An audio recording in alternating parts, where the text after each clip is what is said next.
Hi friends, எல்லோருக்கும் வணக்கம். எல்லோரும் எப்படி இருக்கீங்க? நல்லா இருக்கீங்களா? இன்றைக்கி அந்த கதையோட அடுத்த பகுதி தான் பார்க்க போகிறோம். அதுக்கு முன்னாடி நீங்கள் செய்ய வேண்டிய விஷயம் என்ன அப்படின்னு கேட்டிங்கன்னா, மறக்காமல் அந்த சேனலை சப்ஸ்கிரைப் பண்ணிக்கோங்க. கீழே இருக்க பெல் பட்டனையும் கிளிக் பண்ணுங்கள். அப்போ தான் நான் போடுற வீடியோஸ் எல்லாமே உங்களுக்கு உடனுக்குடன் நோட்டிஃபிகேஷன்ஸ் வரும். ஸோ மறக்காமல் சேனலை சப்ஸ்கிரைப் பண்ணிவிட்டு வீடியோ பாருங்கள் ஃப்ரெண்ட்ஸ். வாங்க நம்ம கதைக்குள்ளே போகலாம். அதுக்கப்புறம் ஒரு 3-4 மாதம் இப்படியே போணுச்சு. அதுக்கப்புறம் அவருக்கும் கொஞ்சம் இன்க்ரிமெண்ட்லாம் கிடச்சிச்சு. ஏன்னா அந்த கம்பெனியில் அவர் ஒரு 4 இயர்ஸுக்கு மேலே வேலை பார்க்குறதுனால, நல்லா ஒர்க் பண்ணுறதுனால 5000 கிட்ட மந்த்லி சேலரி இன்க்ரிமெண்ட் பண்ணாங்க. அது ரொம்ப சந்தோஷமாக இருந்துச்சு எங்களுக்கு. பரவாயில்ல, நம்மளுக்கு இந்த அளவுக்கு ஒரு இது கிடச்சிருக்கே அப்படின்னு சொல்லிட்டு ரொம்ப சந்தோஷமாக தான் இருந்துச்சு. அப்போ அந்த சமயத்தில் என்னாச்சுன்னா, சில விஷயங்கள் நம்மளுக்கு என்ன தான் இது பண்ணாலும் அந்த சமயத்தில் நம்மளால் எதையுமே சரியான ஒரு முடிவு எடுக்க முடியுமா அப்படின்னு சொல்லி கேட்டிங்கன்னா, கண்டிப்பாக அது நம்மளுக்கு கொஞ்சம் கஷ்டமான இதாக தான் இருக்கும். அதுக்கப்புறம் நான் யோசித்தேன், சரி இதுக்கப்புறம் ஏதோ ஓரளவு இன்னும் கொஞ்சம் நம்ம சேவ் பண்ண பார்க்கணும் அப்படின்னு சொல்லிட்டு நானும் அவருமே பஸ்ஸில் தான் போவோம்.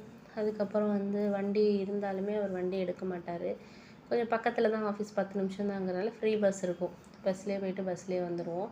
அவருக்கு அடுத்த ஸ்டாப்பிங்கில் அவர் இறங்குவார். நான் முதல் ஸ்டாப்பிங்கில் இறங்கிடுவேன் ஆஃபீஸ்க்கு போகிறதுக்கு. 2 பேரும் இப்படி தான் போயிட்டுருந்தோம். எப்படியோ ஒரு 1 இயர் ட்ராவல் ஆணுச்சு. அதுக்கப்புறம் எங்களோட சேலரியெல்லாம் நாங்கள் கொஞ்சம் கொஞ்சம் சேர்த்து வச்சுருந்தது ஒரு 4 lakhs கிட்ட அப்படி வந்துச்சு. சரி சொல்லிவிட்டு அப்போ கொஞ்சம் இடம்லாம் கொஞ்சம் கம்மியாக தான் இருந்துச்சு. சரி அப்படின்னு சொல்லிட்டு நாங்கள் இருந்த ஏரியாவிலேயே சரி ஏதாச்சும் இடம் வாங்க முடியுமா அப்படின்னு சொல்லிட்டு பார்த்தோம். அது ஒரு 8 லட்ச ரூபா கிட்ட சொன்னாங்க. எங்கள் கையில் ஒரு 4 லட்ச ரூபா கிட்ட தான் இருந்துச்சு. 8 லட்ச ரூபானா நம்மளால் அவ்வளோது. ஆனால் நல்ல ஓரளவு பஸ் ஸ்டாண்டுக்கு பக்கத்துலேயே அந்த இடம் இருந்தது. ஒரு வீடு கட்டுற அளவுக்கு அது நம்மளுக்கு போதுமானதாக இருந்துச்சு. எனக்கு ஆசை அந்த இடத்த வாங்கணும் அப்படின்னு சொல்லிட்டு.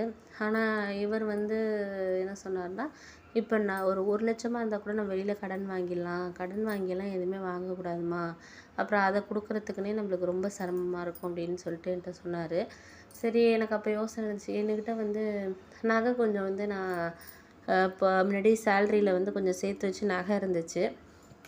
ஒரு செயின் இதெல்லாம் ஓரளவு செயின், கொஞ்சம் நகை, ஒரு 7-8 பவுன் நான் வச்சுருந்தேன் கொஞ்சம் சேவ் பண்ணதுலேருந்து. அப்போ அதுலேருந்து சரி எடுத்து இது பண்ணலாம் அப்படின்னு சொல்லிட்டு நான் அவர்கிட்ட சொல்லிட்டேன், இந்த நகையை விற்றுருவோங்க, விற்றுட்டு நம்ம அதை இடத்துல நம்ம இன்வெஸ்ட் பண்ணிடுவோங்க அப்படின்னோடனே, சரி ஓகே அப்படின்னு சொல்லிட்டு அவரும் சொன்னார். சரின்னு சொல்லிட்டு நானும் அப்போ தான் நான் இது பண்ணேன். அப்போ அந்த சமயத்தில் எனக்கு ரொம்ப சந்தோஷமாக இருந்துச்சு.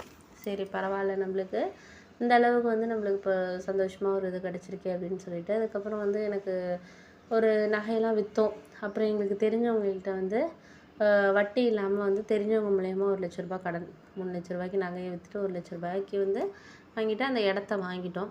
இடத்த வாங்கிட்டு அவங்களுக்கு நம்ம சேலரியிலேருந்து கூட ஒரு மந்த்லி ஒரு 20,000 கூட கொடுத்துர்லாம் சேலரி வாங்குறதுலேருந்து அப்படின்னு சொல்லிட்டு. அதுக்கப்புறம் நாங்கள் வேறு வீடு வாங்கினோம். அதே ஏரியாவிலேயே வேறு வீடு. ஏன்னா கொஞ்சம் வசதி பத்தலை அப்படிங்கிறதுனால, அதோட அங்கே இருக்கிறது கொஞ்சம் நம்மளுக்கு படியெல்லாம் ஏறி இறங்குறது கஷ்டமாக இருந்துச்சு. அப்படிங்கிறதுனால இவங்க வேறு வீடு பார்க்கலாம், கீழ் வீடாக பார்க்கலாம் அப்படின்னு சொல்லிட்டு அவரும் கீழ் வீடாக பார்க்குறதுக்கு இது பண்ணார். ஒரு 4,000 வாடகை, 4,500க்குள்ளே பார்க்கலாம் அப்படின்ட்டு. அதுக்கப்புறம் பார்த்ததுக்கப்புறம் இப்படியே அப்பா இடையில வருவாங்க. ஆனால் அம்மா பேச்சுவார்த்தைங்கிறது கிடையாது. அம்மா அப்படியே தான் இருந்தாங்க. அதுக்கப்புறம் ஆனால் அப்பா மட்டும் வருவார். இடையில வருவார், மாதத்துக்கு ஒரு தடவை வருவார், பார்ப்பார். அப்படியே போயிட்டு இருந்துச்சு. ஒரு 2 இயர்ஸ் இப்படியே போணுச்சு. போனதுக்கப்புறம் நாங்கள் ஓரளவு இவருக்கும் கொஞ்சம் இன்க்ரிமெண்ட் கொஞ்சம் ஆணுச்சு. எனக்கும் கொஞ்சம் இன்க்ரிமெண்ட்லாம் சேர்த்து மந்த்லி ஒரு 34,000 கிட்ட நாங்கள் கொஞ்சம் சேர்க்க ஆரம்பித்தோம். வீடு கட்டுறதுக்கு ஒரு 10 லட்ச ரூபா இருந்தால் நல்ல வீடாக கட்டலாம் அப்படிங்கிற மாதிரி ஒரு சூழ்நிலை இருந்ததுனால அப்படியே ஒரு 2-3 இயர்ஸ் அப்படியே போயிடுச்சு. கொஞ்சம் காசு சேர்த்து வச்சோம்.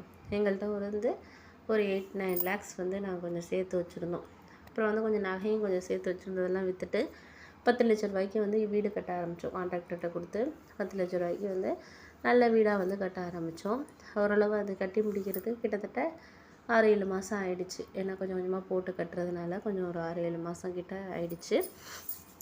கிரகப்பிரவேசத்துக்கு அம்மா வீட்டில் போயிட்டு பத்திரிக்கை வச்சோம்.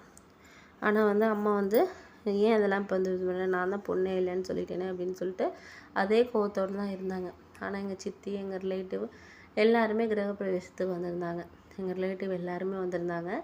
நானும் வந்து எல்லாத்துக்கும் அவங்களுக்கு போவேன் அப்படிங்கிறதுனால மாமா வீட்டிலேருந்து முதற்கொண்டு வந்திருந்தாங்க. நான் அம்மா மட்டும் வரல. அதுக்கப்புறம் நான் வந்து என்ன பண்ணுறேன், நம்மளுக்கு எல்லாரும் வந்தாலும் நம்ம அம்மா வரலன்னா ஒரு கவலை இருக்கும் தானே கண்டிப்பாக மனசுக்குள்ளே. எனக்கு அப்படி தான் இருந்துச்சு. அதுக்கப்புறம் வந்து அப்பாலாம் வந்திருந்தார். தம்பி முதற்கொண்டு வந்திருந்தான். ஏன்னா தம்பியை வந்து அப்பா பேசி அழைச்சிட்டு வந்திருந்தார். அதுக்கப்புறம் தம்பி ஜாப் வந்து அப்போ தான் படிப்பு முடித்தான். படிப்பு முடிச்சுட்டு வேலை இல்லாமல் வீட்டிலே தான் இருந்தான்.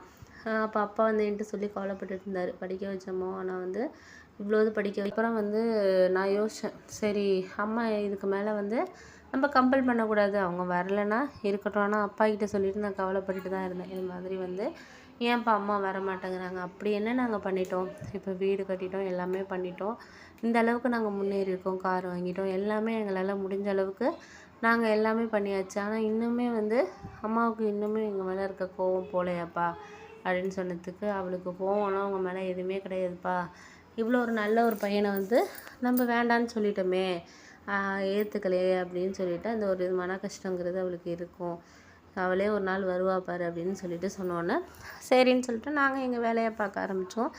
அப்போ தான் வந்து ஒரு வீடெல்லாம் கட்டினதுக்கு அப்புறம் வந்து கொஞ்சம் நாங்கள் சேர்ந்துருந்ததுனால அப்போ தான் நான் கன்சீவ் ஆனேன்.